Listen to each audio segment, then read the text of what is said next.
Do you need to start off though? Like if you're just getting started out, do you need to have it in one asset class and then later you can expand once you've got a track record, or do you think it matters? No, I don't think. I think when I talk to people that invest with me, they like just the options. Mhm. What if I was just apartment buildings Mhm. and hell went into a handbasket, right? It just went bad. Well, Yeah. we're all freaking screwed, right? But we do, look, man, we kick ass. And that's partly because we have options within our fund to follow what's going on and what we should do. We can always lend money, right? And no one call me for money. I'm not going to give it to you. So I'm very specific Uncle on who I give Steve. my money to. And I'm telling you, it takes about a year to get involved with me. It just takes that long. I got to do serious backgrounds on you and follow you and see what you're doing. But anyway, Yeah. no, I don't. I think you can start out at all what's the number one thing in real estate that you're going to do? If it's only one thing, okay. Sure. But if it's, you want to lend money, maybe the lending money, you just got to learn how to do it because it brings in the revenue. It gives us a Gotcha. consistent cash flow. I lend $1 million, 3 points, 30. I only send out, 970 grand. So I'm already ahead of the game if I do have problems with that, even if I have it structured right. So I'm not sending out $1 million. I'm only sending out, minus my points and whatever else I have in there, attorney fees or whatever. So if Has somebody there, comes to me for $1 million, yeah. I'm sending out 970, not $1 million. Has there been Yeah. a deal that you wanted to fund and just couldn't, or for whatever reason didn't? Yeah, I mean, the main reason is having too much with one person, right? There has to be limitations. Mhm. So, I love my strategic partners, but I'll only go so far with them. So there might be a cap of I only give them 3 or 4 million. I'm not going to go out. I don't think it's good for my investors that I go out and give, one guy 15 or 20 million. Yep. The risk factors go up. They've got too many deals going on. I really look, even the people that I do business with that I've been doing business with a long time, how many deals do they have going on? What can they really happen? Hmm. One of the things that we just started doing is I make them get insurance policies now. Life So if someone has insurance? life insurance, so if they have more than 2.5 million with us, they have to get a life insurance policy in case they kick the bucket and we get paid back to cover the ass of my investors. So we just Wow. actually started doing that. And a couple of them were like, I'm not doing that. I'm like, oh, I'm not giving you any more money. It's always, it always turns when you say we're not giving you any more money or we're not doing that. It always turns and they call me back the next day and we'll do whatever you want. Right. In your years of doing this, if you look back to your younger self, what would you told your younger self either stop doing or do? What would you be your advice to your 30-year-old Steve? Man, I 25 can year tell you when I got into the business when I was 36 years old, I've been in this business for 20 years now. Um, I remember when the first 2 years, I owned the title company, I owned the construction company, I was in charge of the flipping. We wanted to own everything. Mhm. And I think I talked about that earlier. I don't want to own Yeah. everything. I want to own what I'm good at. Let the Mhm. title people make their money. Let the construction people make their money. It's the Yeah. biggest mistake, and I see it going on to guys that are in the business 2 or 3 years, and they want to own everything. They want to own their own construction company. They start doing business for someone else. You're diluting yourself. Do what you're good at. Become an expert at the one thing or two things that you're good at, and you will create massive wealth.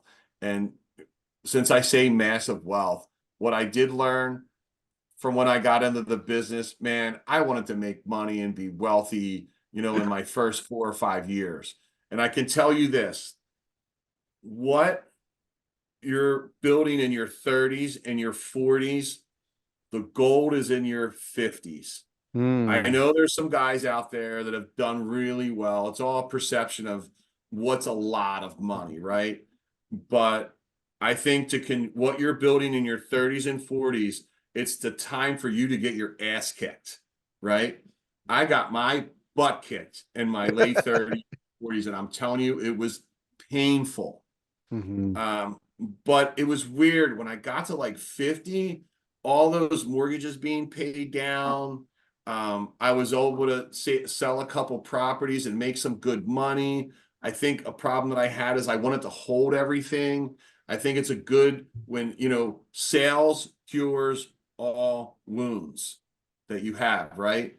And I wasn't willing to sell anything in my middle 40s, but I think you should sell off some stuff.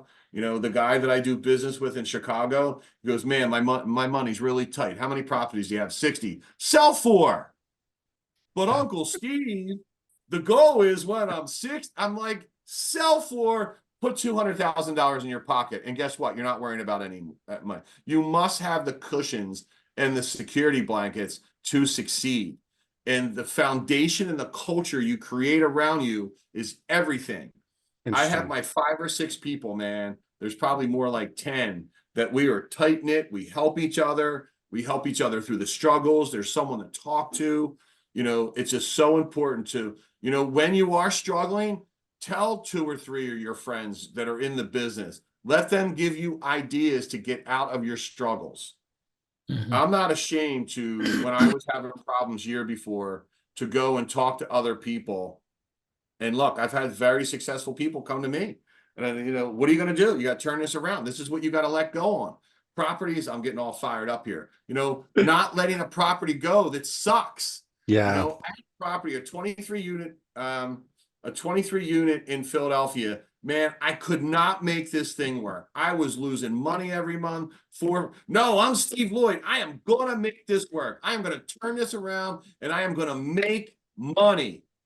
Man, Perry's like, will you get over your freaking egotistical bullshit and sell the property? And I took $100,000 loss and it was the best thing I ever did. Don't try to hold on. I call it the stripper pole with butter on it. You get on that pole, you got butter on it, you just try to get up the top and you're just not going to make it. Let go. Good analogy. So what happens if you're somebody in your 50s or 60s who has cash, would like to get into the side of giving money to a PPM or someone like yourself or someone else, right? What would you advise them to do to find that PPM, that person? What would you tell them to do with their capital? How would they make that connection? Or what would you tell them to go look for? I don't know. Wow. They better do their research. You got to dig in. If you have capital and you're looking to deploy it, things that I do for my investors, they can go on our bank account because I can show them money going in and money going out. Okay. I will show them tax returns. I will say, ask for tax returns. You have to go look at their history, what kind of deals they've done, ask around about them, right? You find out a lot, but I see so many people make the mistake. They just meet someone's a good talker and they invest with them and then they're screwed 2 or 3 years later. Look, ask for tax returns, ask to go on their bank account, ask them, get information on how their company works, meet the people in their company. And if your gut has any queasiness at all, don't give it to them. Make sure they have a securities attorney. Talk to their accountant. Talk to their securities account. Do your due diligence because there's just too many not so great people out there. Wow. It's funny when I have somebody, I'll go, hey, you want to go on our bank account? They're like, what are you talking about? I'm like, yeah, you want to go on our bank account? I'm going to show you money going in and going out. You want to see our tax return? The tax return's a funny thing because you got a lot of depreciation in there. And you're, a lot of stuff we're getting a pref on, and you got to educate them on, say, hey, there's a pref going on here, but we're going to sell 3 of these apartment buildings, and this is how much equity you have, and this is the money. Because 2 years we made crazy amount of money.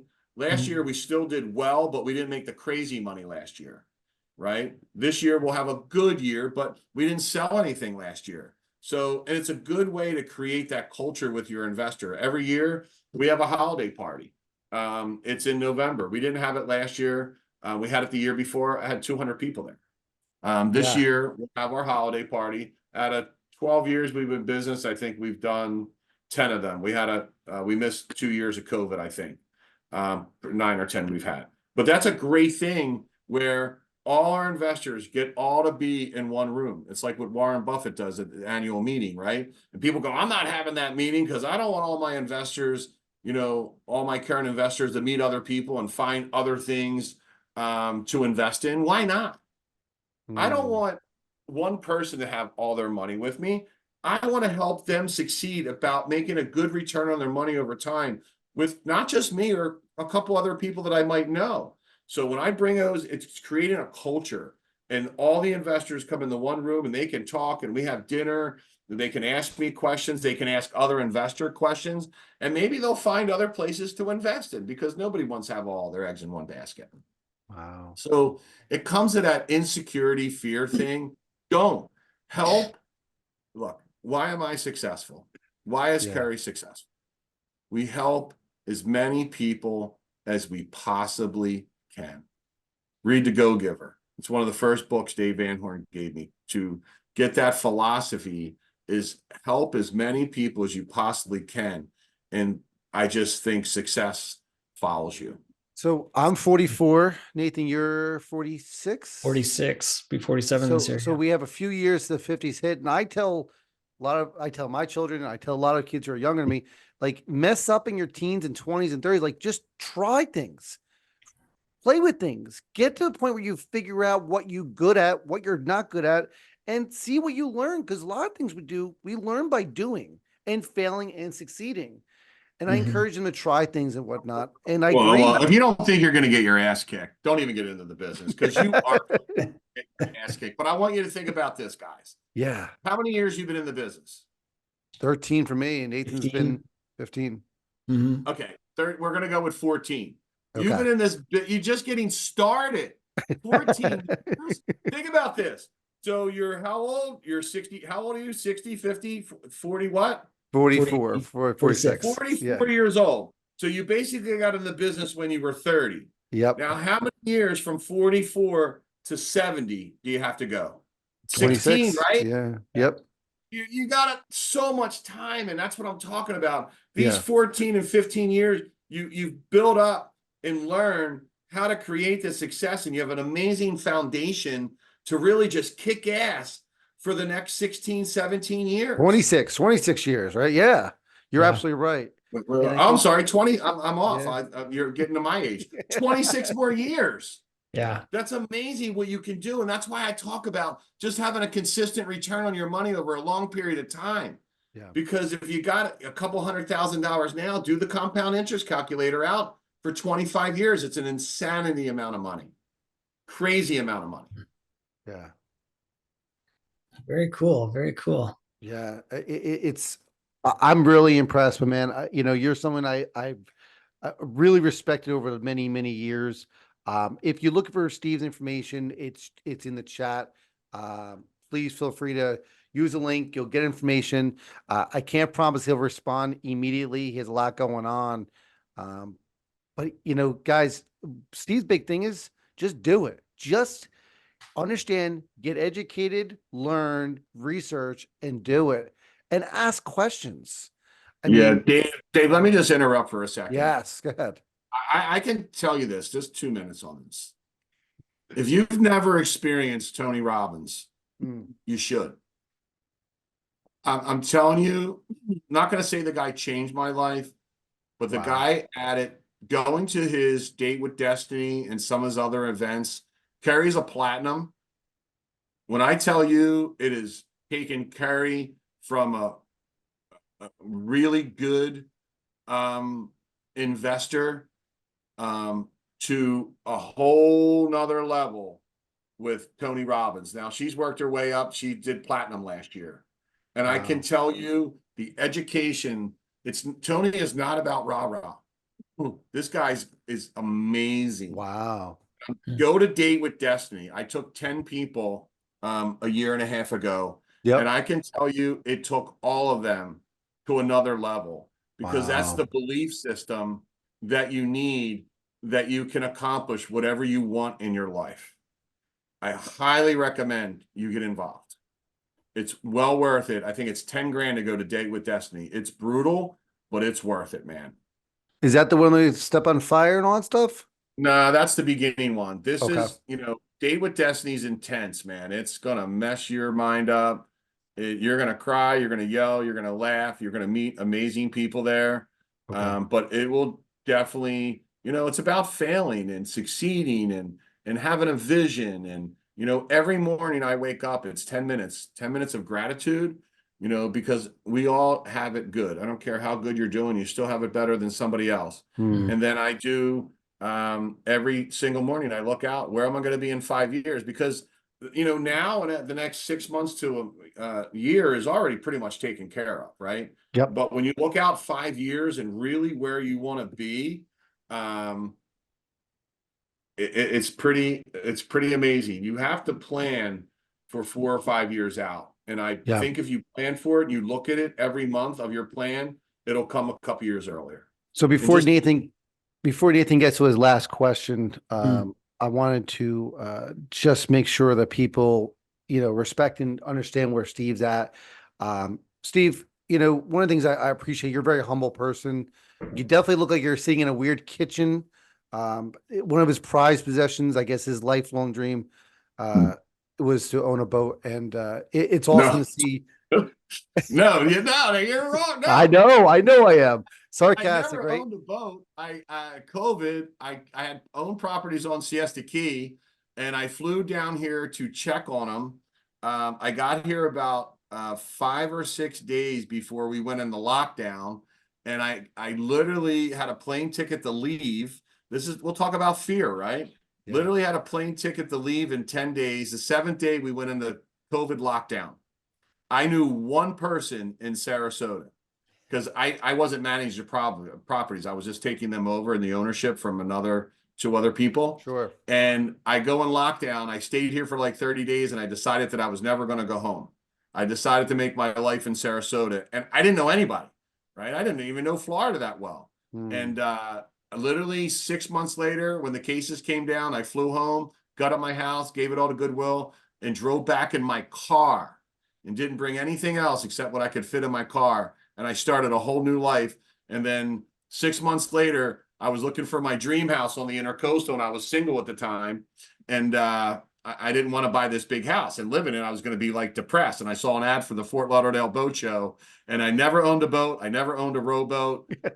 Never been in the water world except going to the beach and, North Wildwood, all the crazy bars there. Yeah, Jersey. I got my friend, talked to a couple people. They told me I was a complete idiot. And I literally went down. I saw the ad for the Fort Lauderdale Boat Show, drove over with my friend. I went and I bought a boat, and I've been living on it for 3 years, having another boat built, and it completely changed my life. Completely changed my life. That's awesome. Congrats. Chase the dream, baby. It's Oh, unlimited. yeah. That's fantastic. Go ahead, Nathan. I'll let you end it off. Yeah, so we always like to check in and see with our guests. You've been doing this a little while. You've changed things over time, and it's all about adapt or die. So then what do you see coming down the pipe? What's the next 12, 24 months look like for economy, notes? What's the best asset class? What are your thoughts? Good luck. Oh, thanks for the toughest question in the world. You know what? Crystal ball time. You know what? I don't listen to other people, all the chatter, because I own NVIDIA and it's going insane right now. Yep. And 10 people told me to sell at 300 points ago. So look, I actually, you're going to get mad at me and the viewers are going to go, this guy's an idiot. Man, what I buy is what I buy. And I don't look at, I'm going to double tongue myself, but I buy assets. And numbers don't lie. Mm-hmm. So I really don't try to figure out what the economy, because if you listen to all these people, we were going in a recession, right? Yeah. Mm-hmm. We were supposed to get out of the stock market 6 months ago, right? That would have cost me 300 grand. I think I'm up 300 grand or some crazy shit. So just have your vision of being consistent. A deal is a deal. The numbers either work or they don't. So the apartment building numbers haven't worked. So we just haven't bought. But for me, it's about lending out capital, preparing for when the apartment buildings come available. And now we're kind of in a phase where I think I own 12 apartment buildings over 40 million. One, it's just crazy, man. I own one that's 140 million with 980 units. It's hard to believe that I'm a part of this stuff. But now it's gotten into, I hope the vision is to buy 2 next year and sell 2. The next year, buy 2, sell 2. So, I want to keep rotating these apartment buildings, but I also want to bring cash in so we're not equity rich and cash poor. If I can get anything through your mind, don't go cash poor. It's too much stress. Do you think that real estate values are going to change much? Do you think interest rates? Where's your crystal ball on those kind of things? Look, I think it's all going to be consistent around where everything it is. If I could answer that question, I'm sorry to disappoint you. No, none of us know, I think we're in a time. One thing I don't like what happened over the past couple years is we had this massive doubling in real estate, and we really didn't see that other side of it come down hard. That's the only thing that I see it stabilizing. Yes. I see it coming down a little bit, but I never saw in the stock market or in the real estate of this doubling of everything and really not having a severe pullback. There's always got to be a yin and yang, right? Yeah. So I really didn't see a sell-off in the apartment building. I think inventory, it depends where you are in the country. Florida inventory is building up like crazy. But I hear in the Northeast that there's not a whole lot of inventory, but just make sound, good deals. That's what we do. If most people that meet with me, they go, "You haven't bought an apartment building in over 14 months?" No, I haven't. You can't force things to work. Yeah. Dave, you said something earlier that was really important. Keep it simple. Yeah. I truly, as much success as we have, I really keep it simple and trust your gut and build upon your assets because they will grow into something amazing. When somebody comes to me with a deal and they go, "We got to do this, this, this, and this," I'm like, "Holy shit, I'm out." That end part is I'm out. It's not that hard. It's about being consistent with structure, having the right people in your circle, and building a culture. Yeah. That's what it's about. Yeah. Well, Steve, Awesome. it's been an awesome time with you. We're going to disconnect live from the public and have some after hours with you for a few minutes. But thank you very much for coming on, sharing your knowledge, experience, and being real, which I know you always are. But thank you for coming on the show for today. Well, I wish you guys great success. If you ever need anything, I really try to help as many people as I possibly can. Cool. Thank you very much.